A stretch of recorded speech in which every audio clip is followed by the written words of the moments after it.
नमस्कार दोस्तों, आप सभी का स्वागत है हमारे इस YouTube चैनल सरस्वती जी के क्लासेस में।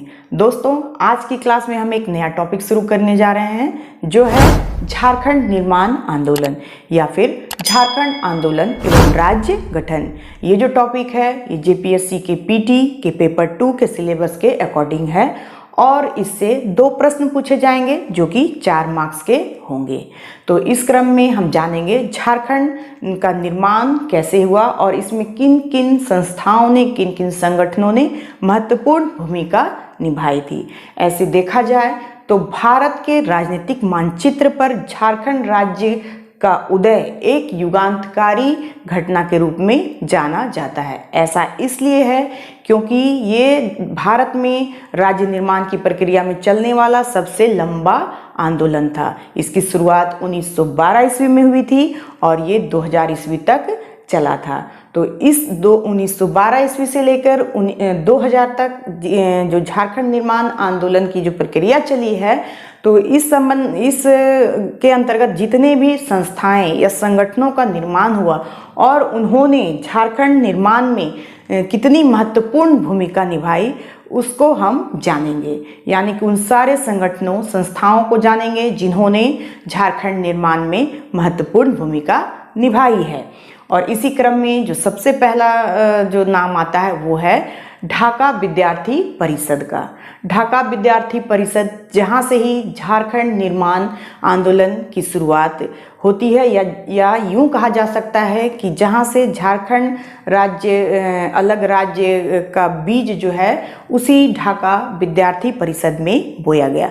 तो आज हम उन सब चीज़ों की चर्चा करेंगे, उनकी डिटेल के बारे में जानेंगे।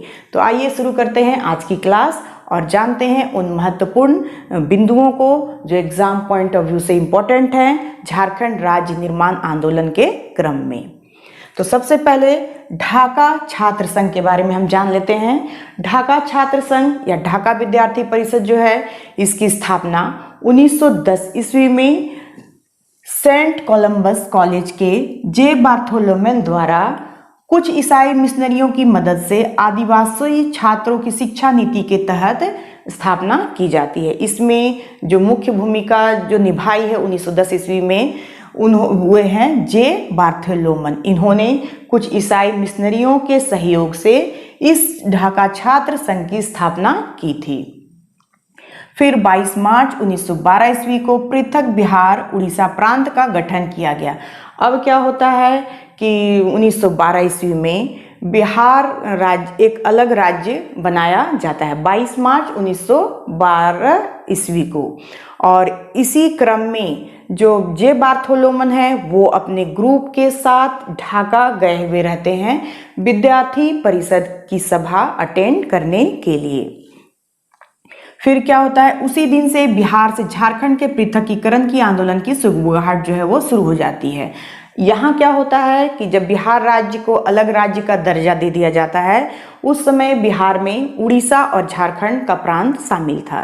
तो जब जय बार्थोलोमन साहब ढाका गए हुए रहते हैं विद्यार्थी परिषद की सभा अटेंड करने, तो वहाँ इस बात की चर्चा होती है और वहाँ सारे ईसाई जो जमा होते हैं उनके भी मन में ये ख्याल आता है कि जब बंगाल से बिहार को अलग किया जा सकता है तो फिर हम झारखंडियों को बिहार से क्यों नहीं अलग किया जा सकता है, क्योंकि जो झारखंड है यहाँ पे ज़्यादातर आबादी आदिवासियों की थी और आदिवासियों का कल्चर जो है ना बंगाल वालों से मिलता था और ना ही बिहार वालों से मिलता था। यानी कि इनका कल्चर बिल्कुल अलग था और इसी बेस पर ये भी चाहते थे कि इनका एक अलग अपना प्रशासनिक इकाई हो, अपना एक राज्य हो। और वहीं से जे बार्थोलोमन साहब के दिमाग में ये जो अलग झारखंड राज्य निर्माण का विचार जो है वो आने लगता है।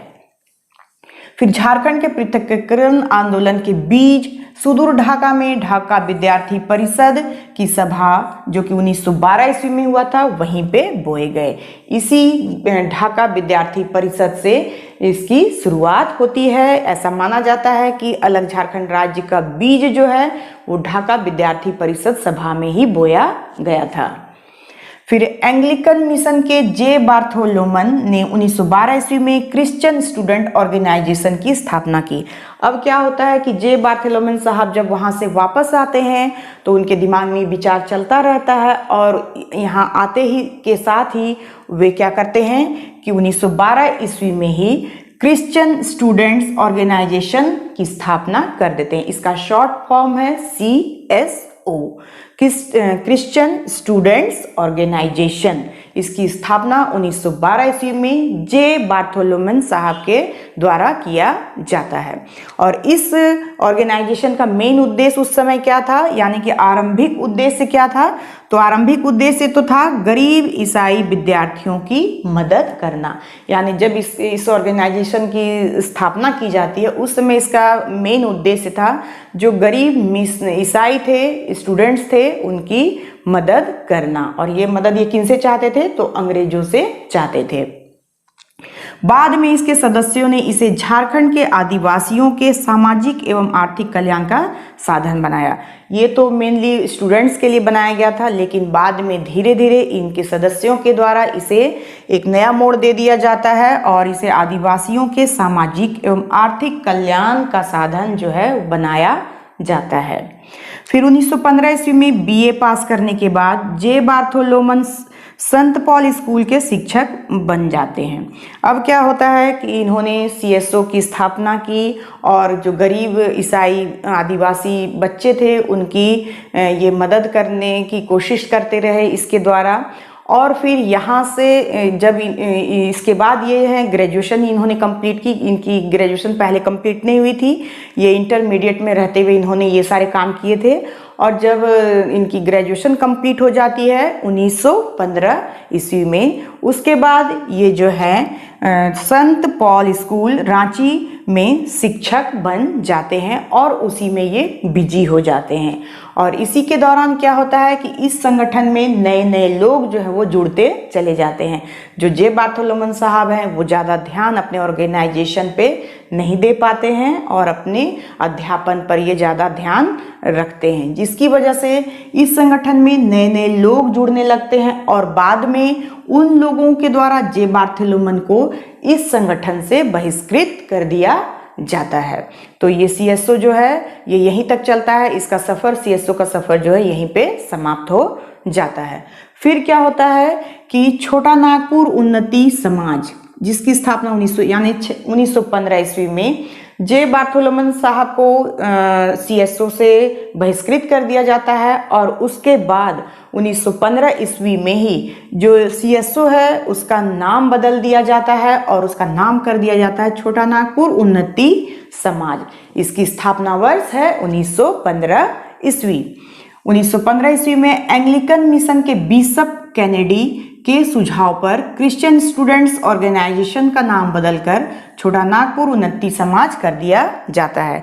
जैसे ही जे बार्थोलोमन साहब को यहाँ से बहिष्कृत किया जाता है तो उसी मिशन के एंग्लिकन मिशन के ही बिशप कैनेडी के सुझाव पर ही इस CSO का नाम बदल दिया जाता है और उसका नाम रख दिया जाता है छोटा नागपुर उन्नति समाज। ऐसा इसलिए किया जाता है क्योंकि जो CSO था वो उसका दायरा जो था वो सीमित था, वो स्टूडेंट तक ही सीमित था। लेकिन जो लोग जुड़ने लगे थे वे इसका दायरा बढ़ाना चाहते हैं और वे चाहते हैं कि इसे एक बड़ा दायरा दिया जाए और आदिवासियों के सामाजिक आर्थिक सुधार में इसको साधन के रूप में बनाया जाए। और इसी वजह से बिशप कैनेडी के सुझाव पर क्रिश्चियन स्टूडेंट्स ऑर्गेनाइजेशन का नाम बदलकर छोटा नागपुर उन्नति समाज कर दिया जाता है 1915 ईस्वी में। फिर छोटा नागपुर उन्नति समाज के निर्माण में रेवरेंड जूएल लकड़ा की मुख्य भूमिका होती है। ये जो छोटा नागपुर उन्नति समाज है इसके मेन जो व्यक्ति हैं वे हैं रेवरेंड जूएल लकड़ा। यहाँ से क्वेश्चन पूछा जाता है कि उन्नति समाज की स्थापना कब हुई, तो ये हुई है 1915 ईस्वी में। तो इसमें मुख्य भूमिका किसकी रही या अध्यक्ष कौन रहे, तो ये रहे रेवरेंड जूएल लकड़ा। ये भी कुछ क्वेश्चन पूछा जाता है कि किसके सुझाव पर CSO का नाम बदलकर छोटा नागपुर उन्नति समाज कर दिया गया, तो ये बिशप कैनेडी के सुझाव पर छोटा नागपुर उन्नति समाज नाम जो है रखा गया था CSO का। तो ये सभी महत्वपूर्ण प्रश्न हैं जहाँ से एग्जाम में क्वेश्चन पूछे जाते हैं। फिर है कि इनके साथ जो जुएल लकड़ा हैं, इनके साथ अन्य लोग भी शामिल थे जिन्होंने छोटा नागपुर उन्नति समाज की स्थापना में महत्वपूर्ण भूमिका निभाई थी। वे कौन थे? तो वे थे बंदीराम उरांव, ठेबले उरांव तथा पॉल दयाल। ये 3 लोग थे जो कि जुएल लकड़ा के साथ थे छोटा नागपुर उन्नति समाज की स्थापना में। मेन व्यक्ति जुएल लकड़ा, उसके बाद बंदीराम उरांव, ठेबले उरांव तथा पाल दयाल, इन तीनों ने भी महत्वपूर्ण भूमिका निभाई थी छोटा नागपुर उन्नति समाज में। फिर इसके बाद इसका जो उद्देश्य, छोटा नागपुर उन्नति समाज का उद्देश्य क्या था? तो इसका उद्देश्य था छोटा नागपुर की प्रगति तथा आदिवासी जन समुदाय में सामाजिक, राजनीतिक व आर्थिक सुधार। पहले CSO जो था वो स्टूडेंट्स तक ही सीमित था, लेकिन जब छोटा नागपुर उन्नति समाज बनता है तो ये क्या हो जाता है? छोटा नागपुर की प्रगति तथा आदिवासी जन समुदाय में सामाजिक, राजनीतिक व आर्थिक सुधार को ये शामिल कर देता है। यानी छोटा नागपुर के सामाजिक, आर्थिक और राजनीतिक सुधार के लिए ये कार्य जो है वो करने लगता है। इसने सर्वप्रथम आदिवासी अस्तित्व एवं अस्मिता के लिए आवाज उठाई। छोटा नागपुर उन्नति समाज ही है जिसने सर्वप्रथम आदिवासियों के अस्तित्व और अस्मिता के लिए आवाज उठाई थी। फिर इसके बाद क्या होता है कि 1928 ईस्वी में जब साइमन कमीशन रांची आता है, उस समय बिशप बॉन ह्यूक और रेवरेंड जुएल लकड़ा ने आदिवासियों के लिए अलग प्रशासनिक इकाई की मांग की।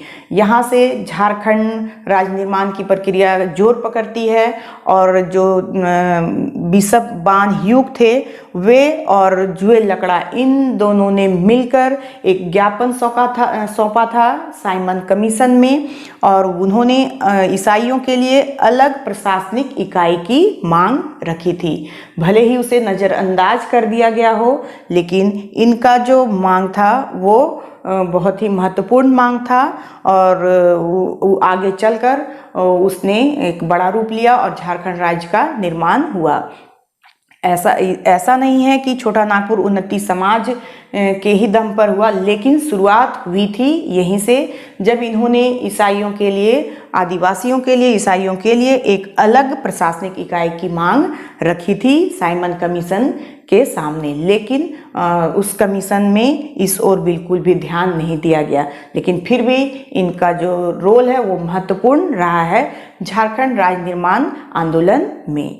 तो आज के क्लास में हम इनके बारे में ही जानते हैं। नेक्स्ट क्लास में हम इनके बाद जो संगठन बनाए गए, जैसे कि किसान महासभा, किसान सभा आदि के बारे में जानेंगे। यानी कि हम उन सारे संस्थाओं, संगठनों के बारे में जानेंगे जिन्होंने झारखंड राज्य निर्माण आंदोलन में महत्वपूर्ण भूमिका निभाई है।